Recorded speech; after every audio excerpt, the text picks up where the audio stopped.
Welcome everyone to Whimsy Woven Stories. Here, we explore gripping tales of real-life twists. Join our storytelling community. Nathan Wells was a little drunk, flat broke, and still buzzing from a recent victory. His left eye was swelling, already turning dark, his fly was open and his shirt, ripped clean off, was nowhere to be found. He'd lost it during a scuffle with two local guys in Venice who had mistaken his pale skin and calm demeanor for weakness. That had been their last mistake of the night. Fueled by beer and bravado, they had followed him onto the beach, thinking they'd score an easy win. Nathan, hoping to avoid conflict, had quietly left the bar. But when the fight came to him, he didn't back down. He never fought without reason, but putting a pair of bar bullies in their place? That felt justified. They realized their mistake quickly. One of them ended up with a broken nose, the other missing a couple of front teeth. Both scrambled away in panic, leaving behind 2 six-packs of expensive imported beer. Nathan, bruised and shirtless, spotted the beer, smirked and muttered, "To the victor go the spoils," as he lifted the packs in the dim light. Twisting off a cap, he took a long, satisfying swig, then wandered down to the water's edge and cracked open another. Fighting was thirsty work. Nathan wasn't a man with anything to prove. He didn't go looking for fights, but he didn't shy away from them either. His philosophy was simple: face what comes, move on from the bad and savor the good, however fleeting. Now, a little over 35, he was starting to feel like the unpleasant things were beginning to outweigh the good. Maybe it was time to settle down. Then again, maybe not just yet. There was always one more hill to climb, one more corner to turn, and maybe, with luck, one more pretty, willing woman to meet. By the time he finished most of the remaining beers, 10 to be exact, and considering the pints he'd already downed at the bar, he passed out cold on the sand. He stayed there, motionless and alone, through the night. The next morning, the sun beat down harshly on his fair-skinned torso. It seared at his closed eyelids until something nudged against his exposed crotch. He groaned, half asleep, and forced his eyes open. A woman stood over him, prodding him gently with her bare foot. She smiled casually as his eyes opened and said, "I see you're awake. You might want to tuck your little pretty back in before it gets sunburned, or worse, blisters." She glanced toward the road. "Also, you might want to do it quickly. There's a cop headed this way and I doubt he'll appreciate it as much as I do." Nathan scrambled to his feet and zipped himself up, suddenly alert. He looked around but saw no sign of any policeman. Turning his attention back to his unexpected alarm clock, he took her in as best as his hangover allowed. She was about 5 feet 4 inches, slightly chubby, with a pleasant round face. He figured she was around 40, well-preserved but unmistakably in that age bracket. Her expression was confident, self-assured, and focused entirely on him. She nudged him again with her toe.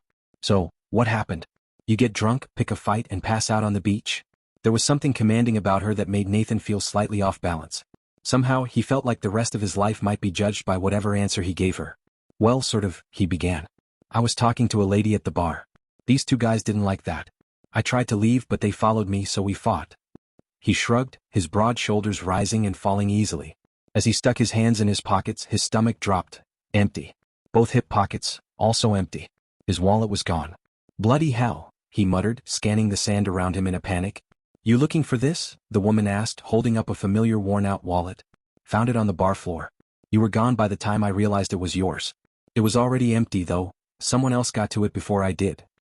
He nodded wordlessly, grateful, yet suddenly aware that he had absolutely no money. Not even enough for a terrible cup of McDonald's coffee. His stomach growled. As if reading his mind, she asked, "Want a coffee?" He nodded. "Come on then," she said. "I own the Beachcomber. We'll grab one there. My day waitress quit yesterday, so I have to open up anyway, until I find someone I can trust." She turned on her heel and walked toward the bar. The Beachcomber made no effort to impress, just a little shack clinging to one end of the strand. Nathan followed, unsure of what else to do. He hurried ahead and opened the door for her, an instinctive gesture. "Well, I do declare," she said in a fake southern drawl, "a real gentleman in this day and age. And here of all places." She smiled her thanks and swept inside like royalty. He admired the confident sway of her hips and thought, damn. Well put together. Inside they paused to let their eyes adjust. She walked behind the bar and poured 2 cups of coffee. "Black, right?" she asked. "Huh. The coffee," she said with a raised brow. "Oh, yeah," he nodded. She slid a cup toward him. "Damn, you're broke?" she asked. "Looks like it. Well, at least you've got your ID. Try getting a job without it, especially here in Southern California." She didn't respond right away. Instead, she studied him quietly. Her gaze wasn't hostile, just thoughtful. Then, as if making a decision, she turned and said, "Come on. Let's get something to eat. I'm hungry too." She walked toward the door and he followed, still not quite sure what had just begun. She stepped past him, turned back and locked the door. Without a word, she led the way to a well-worn Ford Bronco. It wasn't new, not by a long shot, but it was clean and well cared for. Still, it carried an aura of long miles traveled, much like its owner. Not abused, just used. The signs of time showed. She gestured for him to get in. He did. She slid behind the steering wheel, started the engine, and let it warm for a moment before pulling away. They drove from the beach toward Ocean Boulevard, then headed north toward Santa Monica. After a few blocks, she suddenly turned up an alley and stopped at the rear entrance of a restaurant. Cutting the engine, she stepped out and motioned for him to follow. He lingered just far enough behind to admire her figure. Too bad it's hidden under all that fabric, he thought, mentally removing it and liking what he saw. Inside, she waved at a waitress as they made their way to a booth near the back entrance. She slid in first and motioned for him to join her. He sat carefully, only partway so he wouldn't crowd her. Now that you no longer have my rear to distract you, she said, arching a brow, think you can decide what you want to order? Startled, he looked at her guiltily. How did she know? She smirked. You think I didn't notice? We passed 3 mirrors on the way in. I caught you in every one. At least you were a gentleman about it. And for what it's worth, I'd say you're definitely heterosexual. His eyes widened in surprise. She laughed softly at his expression. Well, I apologize. But you're one damn fine-looking lady. No normal man could ignore you for long, he said, his voice thick with sincerity. The compliment caught her off guard. A warmth stirred deep in her, unexpected but not unwelcome. It had been a long time since a man had spoken to her like that. Really spoken to her. The feeling lingered, and it felt good. Whoa there, girl, she told herself. He's charming, sure, but he's at least 10 years younger than you. She gave herself a mental shake, but still, he was undeniably attractive. Lately, loneliness had crept in more and more. Her chest ached with it. Life was slipping by and it just didn't seem fair. He glanced at the menu. Is it all right if I order hotcakes and more coffee? Prices here are kind of steep. She smiled. I know. I made them that way. Keeps the bums out. Too many junkies, drifters, and crazies around here. If I lowered the prices, they'd come in, buy a cup of coffee, and loiter all day, scaring off the real customers. So yes, it's expensive, but the food's good and the coffee's better. It works. You must be rich then, he blurted, then quickly backtracked. Sorry, I shouldn't have said that. It's none of my business. She chuckled at the gaffe. That's all right. But no, I'm not rich. My husband died 5 years ago after a long illness. All that was left was this cafe and the bar. Both were deep in debt. This is the first year I've seen any real profit, but I plan on changing that. You know, ma'am, he said quietly, I believe you. From the moment I laid eyes on you, I saw quality. You're a real lady, the finest kind. He looked at her with eyes so deep and sincere it made her shiver. Something about the way he saw her, like he could read every hidden thought. Oh God, if only. She cut the thought off before it could grow roots. She wasn't about to be made a fool of. He's just a boy toy, she told herself. At best. And yet, toys come in different varieties. No. She forced herself to stop. She'd feed him, then send him on his way. There was no room in her life for strays, or casual sex. It wasn't like she was all that familiar with sex, casual or otherwise.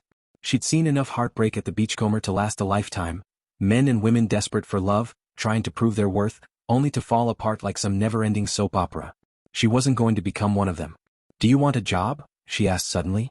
The words escaped before she could stop them. Yes, ma'am. I surely could use a job, he replied, his smoldering gaze sending heat through her. What would you have me do?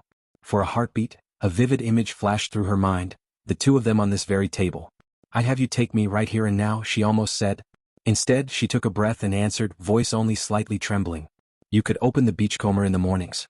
Stock the bar, clean up from the night before. That would be a start. And so much more, her thoughts screamed. She sent the message silently, hoping he couldn't hear it, and thankful if he didn't. With touching sincerity, he nodded.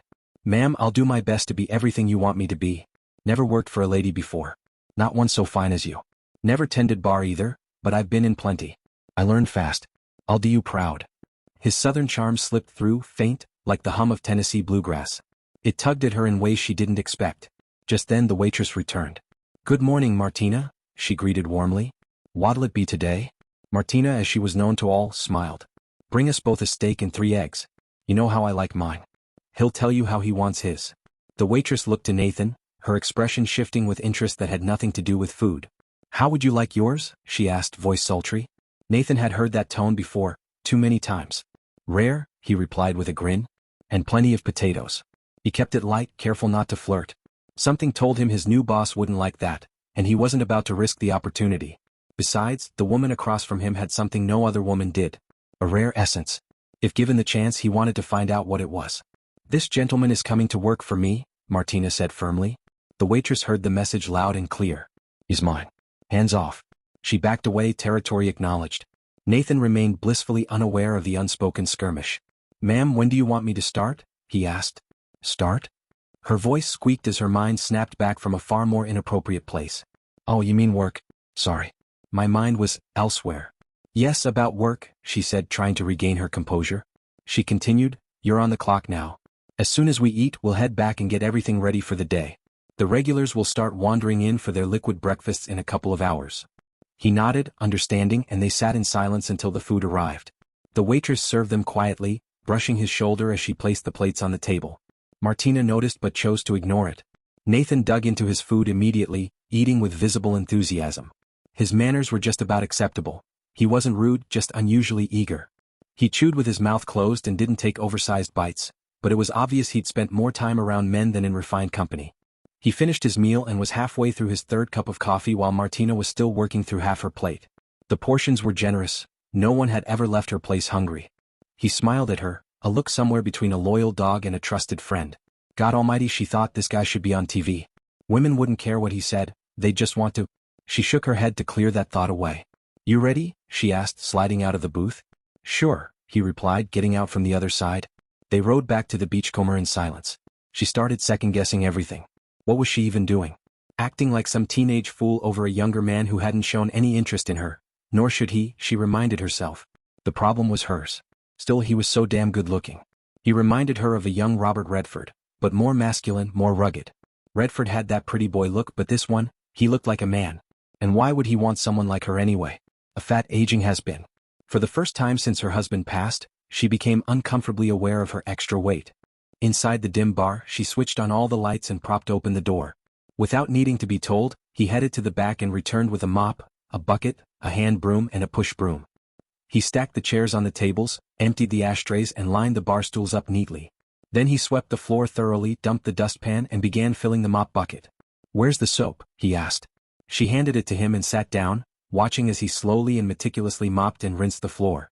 His muscles moved beneath his skin like coiled snakes under a thin sheet. Even the slightest shift sent ripples through his arms and chest. She was startled to realize she'd been squeezing her thighs together.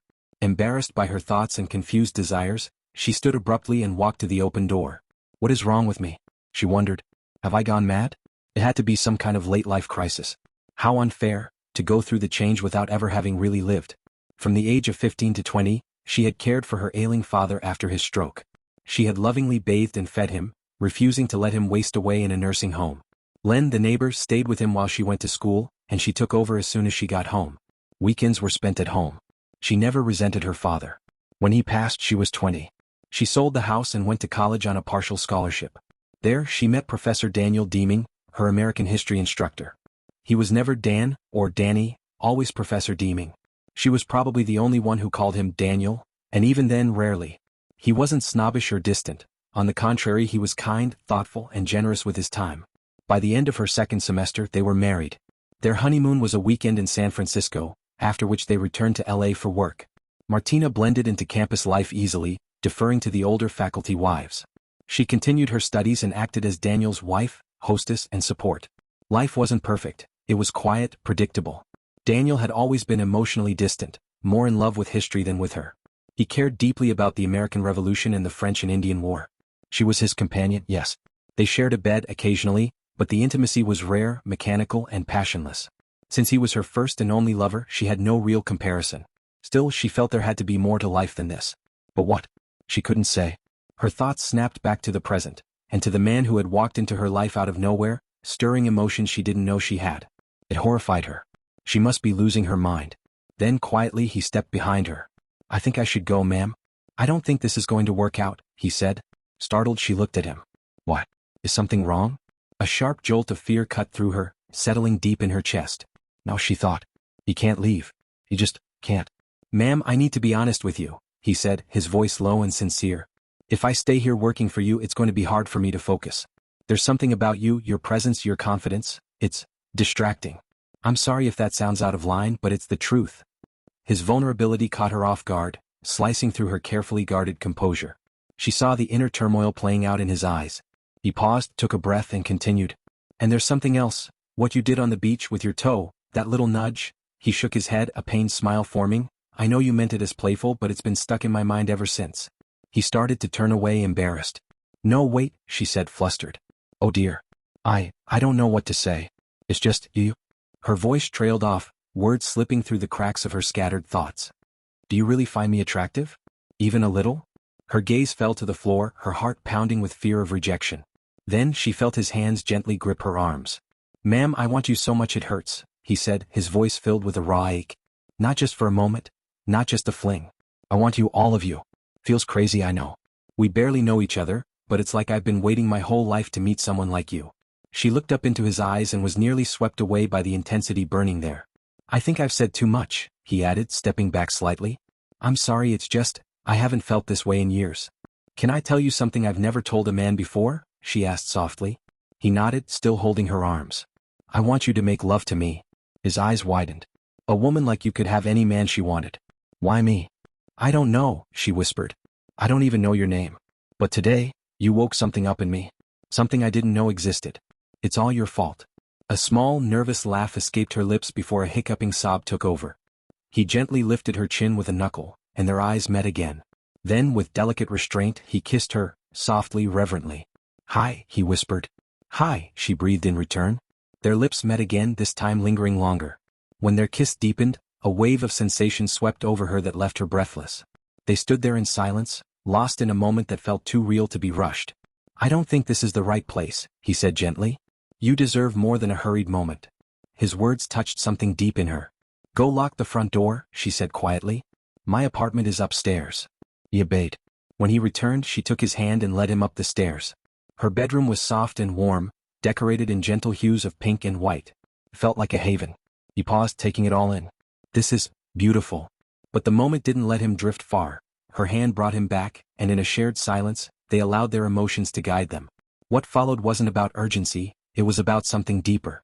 The kind of connection that stripped away doubt and left only honesty and desire. Later, as they lay quietly, their bodies still close, she looked up into his eyes. You're beautiful, he murmured, brushing a strand of hair from her face. She smiled and pulled him into a silent embrace. Eventually, reality tapped on their shoulders. We've got to get dressed. It's time to open up, she said with a reluctant sigh. Come on, I'll start the shower, we've just got time for a quick one. They stepped in together, letting the water wash over them, neither wanting the morning to end. Back in the bedroom, she handed him an oversized t-shirt. Try this. It's mine, but it should fit. I wear it on chilly nights. He slipped it on and laughed. Might need pants too. She giggled and he grinned back before dressing fully. He headed downstairs and opened the front door just as two customers stepped inside, completely unaware of the whirlwind of emotions that had just unfolded behind the scenes. Nathan moved quickly around the room, lifting stools off the bar and placing them neatly on the floor. The sharp scent of pine cleaner still lingered in the air, giving the place a crisp, fresh feeling. Martina slipped behind the bar and began pouring 2 draft beers for the newcomers, both middle-aged businessmen she knew well. Bob. How you doing? She greeted. They nodded and replied with muted grunts before taking long, synchronized gulps from their glasses. The sigh that followed was almost identical, the universal sound of devoted drinkers taking their first hit of the day. The broken veins across their noses and cheeks betrayed years of hard drinking. Both men were in their early 50s, sporting soft, rounded bellies that came from a lifetime of minimal physical labor. Without asking, Martina refilled their glasses. They lifted them again in perfect unison, sipping now, chatting about business. As she walked back toward the end of the bar, she called out to Nathan, who was busy setting chairs around the tables. Hey, what's your name anyway? I hate to be nosy, but I think we know each other well enough to be introduced, she said with a teasing grin. He looked up and returned her smile. Nathan Wells. She raised a brow thoughtfully. You don't look Jewish. He laughed. You wouldn't be the first to say that. I'm not actually, not that it matters. My grandfather came over from Russia. His name was Dowski. But at Ellis Island the officials shortened it to Wells. Been that way ever since. He smiled at her and asked, Is your name really Martina? Well, no, she admitted, chuckling. It's Martha. But everyone calls me Martina. I like Martina, he said, nodding. It's got a sparkle to it, kinda like you. Perky. Bouncy. And you sure are attractive. The warmth in his voice sent a flush of happiness through her chest. She hadn't felt that in a long time. As the bar slowly began to fill with regulars, Martina took it upon herself to introduce Nathan around and show him how to pour a beer with just the right amount of head. In the middle of her explanation, a loud, raspy female voice cut through the noise. smoky and worn from years of yelling over jukeboxes. Honey, there's no such thing as too much head. You just think there is. And I don't mean the beer. Martina rolled her eyes dramatically. Nathan, meet Irene, our resident 304. Irene cackled and gave a crooked smile. Nathan grinned. It's my pleasure to meet a lady as lovely as you. He said it with such disarming charm that Irene, for once, had no quick retort. She smiled, almost shyly, picked up her drink, and wandered away to mingle with a fresh group of arrivals. Martina watched her go, stunned. Wow. You're the first man who's ever shut her up, and you did it so nicely. You've got a gift. Nathan shrugged modestly. I've met a lot of people like Irene. Most of them just want to be seen, respected. You remind them they matter and they'll surprise you. Still, she said, clearly impressed, I'm keeping you. A loud, slurred voice cut through the chatter. Hey, how about some service down here? Martina sighed. Ugh, it's him again. Go ahead, serve him, but if he gets out of line, call the cops. He's a lawyer. If I don't serve him, he'll sue. If I overserve him, the liquor board comes after me. I wish he'd just vanish. Easy enough, Nathan said with a calm smile, already heading in that direction. Martina raised a hand to stop him, but it was too late. He was around the bar, leaning casually against the drunk's shoulder. A few quiet words later, Nathan guided the man to the door and out into the street. He returned moments later, still smiling. Martina stared. Don't tell me, he's actually a nice guy and you found his soft side? Nathan chuckled. Not quite. He leaned in. I pinched the nerve where his shoulder meets his neck and told him I'd rip his balls off if he gave you any more grief. Suggested he go home, sleep it off and come back tomorrow, only if he could behave. Martina blinked. I thought you said you didn't have any bar experience? I said I was never a bartender, he said, laughing loud enough to turn a few heads. I've had plenty of experience as a customer. And I pay attention. Shaking her head in wonder, Martina turned back to the bar to serve 2 more customers, thoroughly impressed with her new hire, and maybe just a little smitten. After the last guests left, Nathan cleared the photos from the tables and ran the glassware through the small dishwasher. Once everything was clean, he stacked the glasses and pictures in their proper places. He also gathered the cash left on the bar and brought it over to Martina. Just ring it up in the register, she told him. I don't know how, he admitted a little sheepishly. Where I've been, someone else always handled the cash. I was just along for the ride. You don't see many cash registers out on an oil rig or construction site. Hell, even in Greenland, I don't think I saw a single one, at least not where I was. Martina gave his hand a gentle squeeze, then hurried off to tend to another group of customers. For the rest of the day and well into the night, they were both caught in a flurry of motion, rushing from one patron to the next. There was barely time for more than a fleeting smile or a quick hug as they passed each other. At last, in the early hours of the morning, Martina called out, "Last call for alcohol. Order now or go without." The lights in the center of the room flared on, pushing shadows to the corners. The final drinks were consumed, the glasses cleaned, and the last lingering partygoers stumbled out. Nathan locked the door behind them. Martina poured herself a beer and sat on a bar stool. "Grab yourself a drink if you want one," she offered. He shook his head. "After serving so many tonight? I don't think I'll ever want another drink. I never realized what bartenders have to deal with. Tonight was an eye-opener." "This afternoon was like that for me," she confessed, her tone softer now. "Nathan, about earlier. If you've changed your mind about, well, us, I'd understand." "No," he replied quickly. I didn't want to assume anything come on too strong." Their words trailed off into silence, both unsure what to say next. Finally, Nathan broke it. "Hell damn it all, I've never met anyone like you before. I don't know how to act or what to say. I'm afraid of you, Martina." She looked at him, her voice barely above a whisper. "You're a real gentleman, Nathan. Only one other man has ever touched me in my life. But you've made me feel things I never knew were possible. I get all shaky when you touch me. I've only read about these feelings in books. But now I feel them. I want you." She lowered her eyes and repeated more softly, "I want you." Nathan stepped off his stool and wrapped his arms around her in a gentle embrace.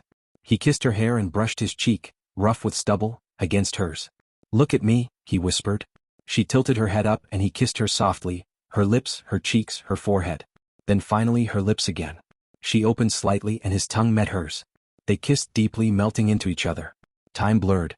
It felt like forever, though it was only a few minutes. "I think I've fallen hard for you," Martina confessed. "And it scares me. I'm probably 10 years older than you. It feels strange when the woman's the older one. But what I'm feeling, I've never felt anything like it." "You were married though," Nathan said gently. "I thought I loved him," she said. "But it was more gratitude than love. He took me and gave me a life. I cared for my father until he passed. Then came Daniel, kind, sweet Daniel, but he wasn't passionate. He didn't really care about the restaurant or the bar he bought from his brother. When he died, creditors came knocking. I used my insurance payout to save both businesses. I've paid off most of the debt and finally turned things around. She looked at him with fierce pride, but there was pain in her voice too. You see, Nathan, I went from my father to Daniel to running 2 businesses. And then today, something happened between us that I've never experienced before. I think it was an orgasm. I've never had one of those. And now I'm angry about everything I missed in life. I want more. I want all of it, everything I've been denied. Can you understand that? Nathan was silent, moved by her vulnerability, and also shaken by how deeply he felt the same. Well, he said, I'm 35. How old are you? I'm 40. In fact. And plain. She looked into his eyes, waiting for him to reject her. All I know about sex is what I've read in books when I couldn't sleep. I used to think all that stuff about orgasms was nonsense, until I had one. And now I wonder how much else is true. I want to find out. Her sincerity was unmistakable. There was no teasing, no playfulness, just raw truth. Let's go back upstairs, Nathan whispered, tugging her gently off the stool. She followed him up to her bedroom. They undressed and stepped into the shower together, washing away the night's sweat, smoke and beer. As they stood under the water, Martina backed into him, resting the back of her head against his chest. He wrapped his arms around her, holding her tight. Then, slowly as if entranced, she turned, bent forward and took him into her mouth. He grew hard instantly. She only continued for a little while before standing up again. I read about that in a book once, she said with a half smile, bending back over him. I thought it would be gross, but weirdly I kind of like it. I don't know, fun in a strange way. She continued until he finished in her mouth, then suddenly pulled back, exclaiming, yuck, as she spat and rinsed under the shower. That's definitely going to take some getting used to, she said with a laugh. He smiled, stepped out and quickly toweled her off before drying himself. She grabbed a hairdryer and began working on her damp hair. He watched her, quietly admiring before finally asking, why do you think you're fat? You look great to me. Way better than those skinny women who look like they're starving. You're just right. Something in the way he said it struck her. She could tell he meant every word, and while it lifted her spirit, it also scared her. Deep inside, a shadow lingered, an old fear that happiness like this couldn't last. That something, fate or death, would come to take it away like before. They lay naked on top of the covers, warm and content. He turned on his side to face her. I need to tell you something. Something I've never told any woman before. She gave him a soft smile. What is it? I think I'm falling for you. I've never said that, the L word, to anyone. Not since I was a kid telling my mom. I always stayed away from anything too deep with women. They just never made me feel this way. He blushed at the confession. Her heart skipped. A thrill, then a deep tenderness swept over her. She moved closer, buried her face in his chest, her voice muffled. I think I'm feeling the same way. She wanted to say more, to confess what she truly felt, but fear held her back. He gently rolled her onto her back, his touch lingering, fingers tracing soft, deliberate patterns across her skin. She shivered under his touch, warmth blooming inside her. Every slow movement built the intensity until she gasped, holding onto him tightly, afraid to let go. And when it was over, she lay there in peace, whole in a way she hadn't known before. Nathan moved closer, holding her. Their connection deepened in the silence, needing no words. He kissed her forehead, then her cheek, then her lips, before they both drifted into restful sleep. Sometime in the night, he got up to turn off the light, then returned and pulled her close again. When morning came, they woke in quiet appreciation of each other. They made love again, slow, unhurried, deeply connected. Good morning, she whispered. I've fallen in love with you. And it feels good. He opened his eyes and smiled. I'm in love for the first time in my life. Then grinning, so, can we do it again before we get up? They did, starting what would soon become their new morning tradition. After showering together, they dressed and headed out into the Los Angeles sun. My luggage is still at the airport, Nathan said. Can we grab it? I can't keep wearing these same clothes. Sure, she smiled. Let's do it now. Navigating the traffic, they retrieved his bags, and he changed into clean jeans and a t-shirt that fit. Then they went back to the restaurant for another steak breakfast. Damn, he said, finishing the last bite. Working for you comes with some amazing perks. And these breakfasts are going to make me fat. She looked at him, amused, waiting. And, he added, the fact I'm eating them with the most wonderful woman I've ever met? That makes it even better. Her smile softened, but her eyes grew serious. Have you thought about the future? I feel like I'm stepping into unknown waters. I want this to last forever, but I'm scared. She looked down at the table, then met his gaze again. Do you think I'm being foolish? Before he could answer, a waitress appeared beside their table with a smirk. He looked her straight in the eye and said, This is a private conversation. Please go. The waitress left and he turned back to Martina. I don't think it's time to send out wedding invitations yet, he said, smiling. But I can tell you that the idea of being married to you is a good one. I don't know what the future holds, but I do know I want to be with you. Let's give it 6 months. If we still feel this way, we'll make plans. She nodded. Agreed. They returned to the bar and began preparing for the day. 3 months later, Martina said quietly, Nathan? He looked at her, sensing something was different. I've missed my period. Twice. He sat up, concerned. Are you okay? Do you need a doctor? I saw one. I'm pregnant. His face searched hers. Are you sure? She laughed gently. Yes, sweetheart. I'm very sure. I'm 2 months along. Do you want it? He asked, uncertain. With all my heart, she said. I know I'll be a good mother. Well, good. Will you let me be the father? I think I'd be a good one. Oh yes, Nathan. I want our child, Olivia Wells, to have the best father possible. And that's you. He grinned wide and hugged her tightly. Well, goddamn. This is really something. A week later they were married. A year later, still happy and in love, she told him again, Nathan, I've missed my period. 3 times. He looked up from their daughter, Olivia, in his arms and smiled. So I guess she won't be an only child. She laughed. We're having twins. The doctor confirmed it. He raised his eyebrows. Does this mean we have to skip a year before having the next one? They laughed, kissed, and held each other close. I guess this marriage is going to last, he whispered. It better, she replied, smiling. Thanks for listening. Share your opinion in comment section and also do like and subscribe to the channel.